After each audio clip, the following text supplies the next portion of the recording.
You're watching Drakewing Gaming. Enjoy the video.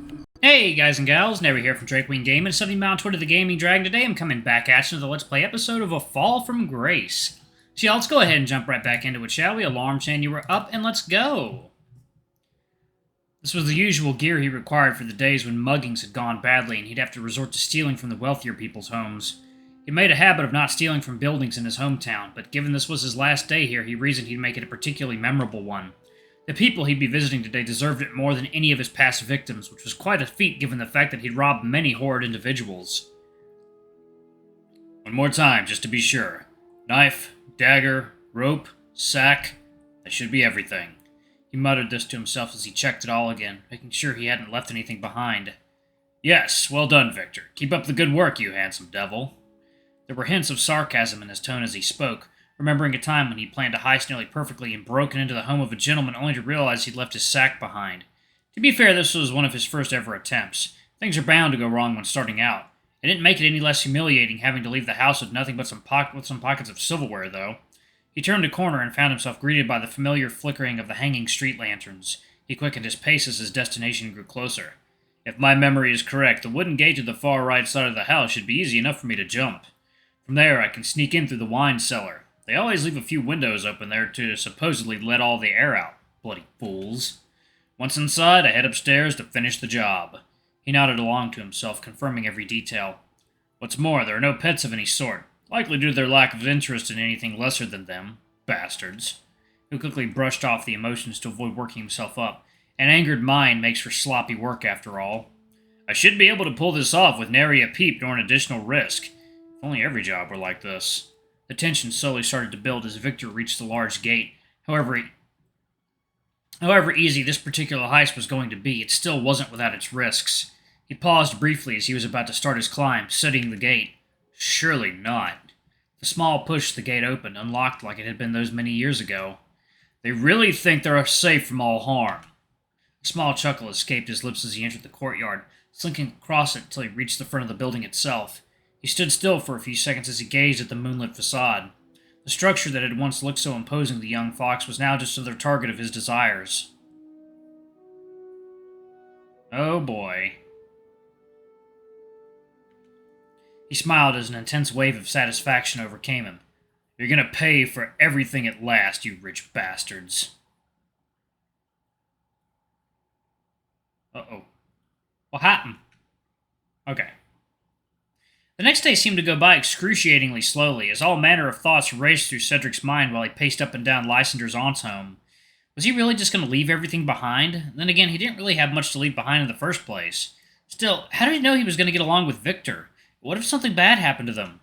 A bandit's life is not an easy one, and he felt he was definitely not cut out for it. At the same time, you never know what something's going to be like until you've tried, and Cedric couldn't help picturing himself with Victor, going on adventures together. Those weren't the only thoughts that crossed his mind, though. He thought back to what Victor had said, about his parents possibly thinking the two of them might have been in a relationship.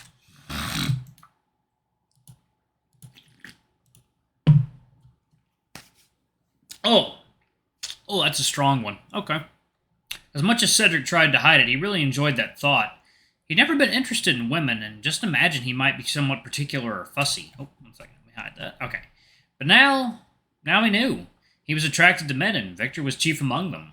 It all made sense now. His teenage dreams about the fox, the closeness he felt to him, and of course the idea of wanting to run away with him. Along with relief of finally realizing this about himself, however, came a less optimistic thought. Victor surely wouldn't feel the same way about him. He had been somewhat vague about the subject the previous night, and had dropped it very quickly, which obviously pointed to him being slightly uncomfortable with the idea. Was the whole thing going to be worth it? Cedric had started packing a few essential things into a straw bag, and now he turned to look at where he'd laid it down. Maybe it would be better if he didn't get himself into trouble, if he dealt better with problems he was familiar with instead of looking for new ones. Yes, he concluded, he should probably unpack everything and give the whole thing up. Cedric, there you are! Cedric jumped slightly as Lysander's voice interrupted his train of thought. What are you doing? What's going on?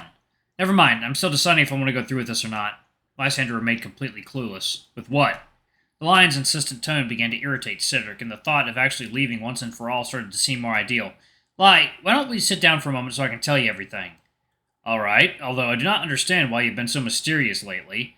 They both sat down on the couch near one of the windows, as Cedric started thinking how was going to say all this. Please, promise me you'll hear me out. Yes, yes, as you wish. Okay, so you know I met that friend of mine the other day. Who, the criminal? His name is Victor. Why would you give him his name? Why would you give him his name? Lysander rolled his eyes. All right, Victor. I went looking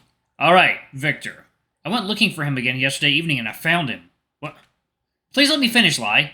The lion folded his arms grumpily. We talked for a long time and I told him about the troubles I've been having lately. Did he tell you to pick purses or something? Cedric paused as his anger began to grow. Sorry, do go on. He told me he's leaving the town this evening and heading elsewhere, and I think I might be going with him.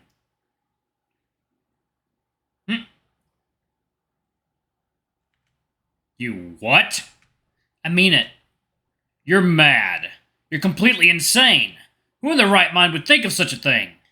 This isn't a novel, Cedric. This is real life. You can't just run away with someone and leave all your troubles behind you. And with a criminal, no less. A low-life thug who you seem bent on following no matter what. Have you thought about that? Well, here I am, right in front of you, the friend that has been trying to help you, whom you are ignoring completely. Helping me? Just how have you been helping me? Being your usual spoiled self by giving me a place to stay and thinking that's going to just solve all my problems as if by magic? I wasn't going to say this, but now you've worked me up. I really don't like you, and I'll be glad to get away from you and your self-centered, snobbish ways once and for all.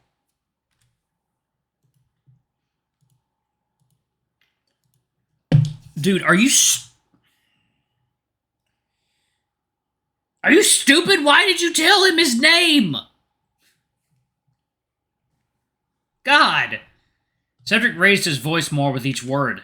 I can't even fathom how much better my life could have been if I'd never met you in the first place. And maybe once I've left, you can find yourself some other young man you can manipulate just like you did with me. How dare you treat me this way? It's about time I decided how to live my life without your ever-present interfering, you selfish bastard. A moment of silence followed.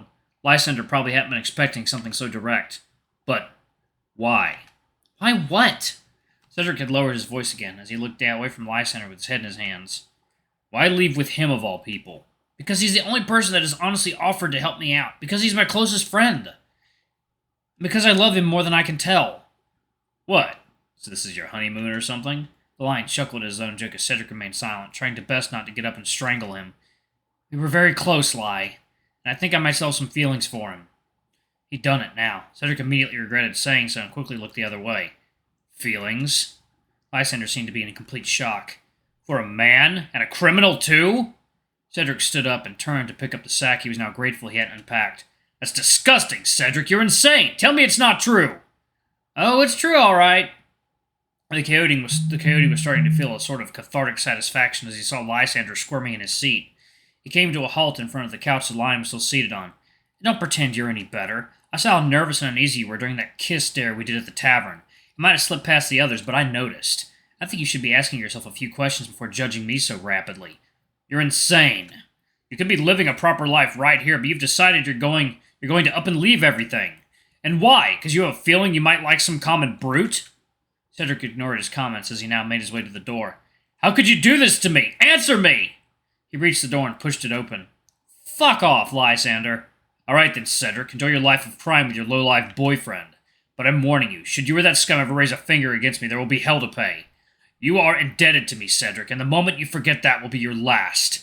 I always collect what I'm owed, you useless vomit-inducing tail-raiser. The coyote was already outside and slammed the door behind him without bothering to listen to his former friend's rant. With a rapid pace, he made his way towards the town's outskirts. He knew it was still too early and that Victor wouldn't be there yet, but he didn't care. He just wanted to get away from everyone and everything, and this was his one chance to do so.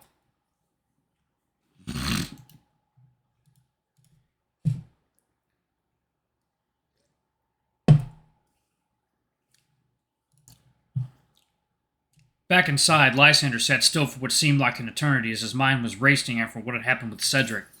Then he picked up a candlestick from the table and slammed it onto the floor out of blind rage. Why? Why? How could you do this to me, Cedric?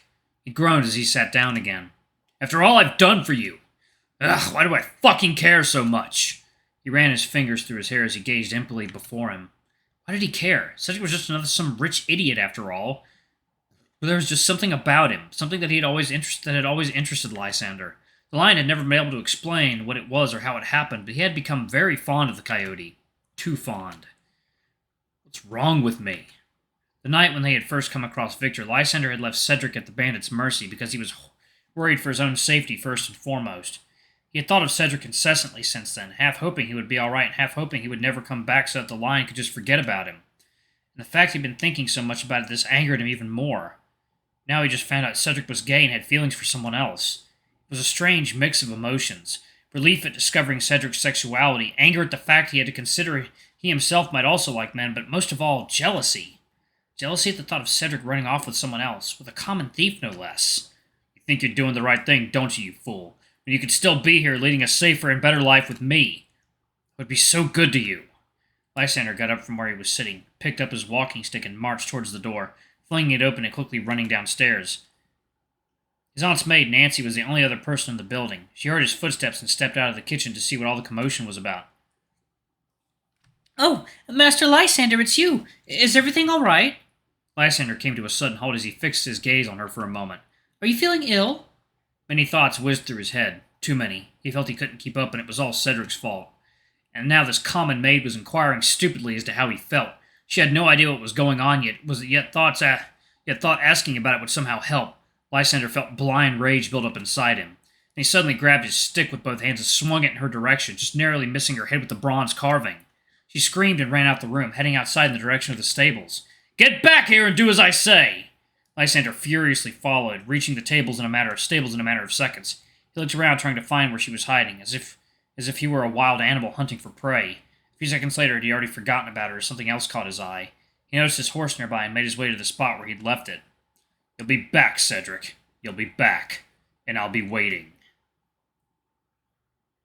He mounted his steed and rode off at full tilt, quickly vanishing from sight, leaving only a cloud of dust behind him. Oh, nice.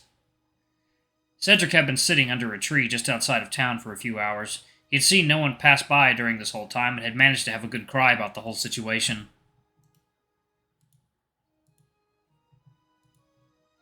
Yeah, Lysander is super possessive. He doesn't view people as people. He views them as objects to be manipulated to his whims. Cedric had been sitting under a tree just outside the town for a few hours. He had seen no one pass by during this whole time and had managed to have a good cry about the whole situation. After that, he'd soon felt better and was now quietly humming to himself as the sun sank beyond the horizon and the stars were starting to decorate the sky. As he finished humming, he heard some footsteps nearby. Hey, Cedric! Cedric smiled as he turned towards Victor. "Are you all right?" Yeah, I'm fine. I'd packed some stuff I might need and had an argument with my former friend Lysander. Was he the prick you were telling me about? That's him. Well, as far as I can tell, it's good you finally got him out of your life. Please don't. So, are you sure about this? About coming with me? As sure as I can possibly be. You might not enjoy it very much, especially at first, and you might not be ready for much action yet, but that will come with time. I'll toughen you up and turn you into a real bandit, I promise. Cedric laughed. I'll do my best, V. That's my boy. My boy. He hugged Cedric, taking him completely by surprise. Your company means the world to me. So happy we crossed paths again after all these years. I mean it. I'm happy to be here with you. The two remained still for a few seconds as they kept hugging. Then Victor let go and turned around to face the road nearby. I think we better be going. Follow me. Alright, y'all, I'm actually going to pause it right there. Thank y'all so much for watching. Don't forget to like, comment, subscribe, ring that notification bell, and check out our Patreon if you can. It always helps. Before I go, I'm going to give a quick shout-out to our lovely bronze tier patrons. Thank y'all for what I do for the channel. We greatly appreciate your support. Thank you to our silver tier patron, Cade Summer. Thank you for going above and beyond. It's greatly appreciated. Thanks to our two gold tier patrons, Zeke and Toby. Y'all are awesome. We love you. Thank you for subbing to Ultimate Tier. Anyway, if y'all want to get your names in the credits, get access to all of our not safe for work contents as little as $5 already. I love you all, and I'll see you all in the next video. Bye-bye!